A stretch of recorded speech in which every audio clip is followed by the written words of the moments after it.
Hello guys, in this video I am going to show you how to use the route planner feature on the Paris Metro map and routes application. But first I just want to mention, don't forget to subscribe to my channel because at 100,000 subscribers I am going to show you my whole YouTube revenue statistics and growth strategy, how to make money online. Now let's jump into it. First of all, open the application on your phone. Then tap on the menu icon in the upper left corner of the screen and click on Route Planner, which is the second option in this left side column. Type in the departure point, the From section at the top, and then type in your destination. Select all stations or tap on all stations. Here you can search from these options.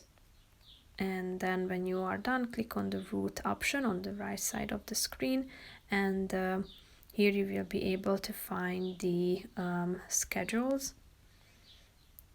So basically that's it for this video guys. See you in the next one. Bye bye.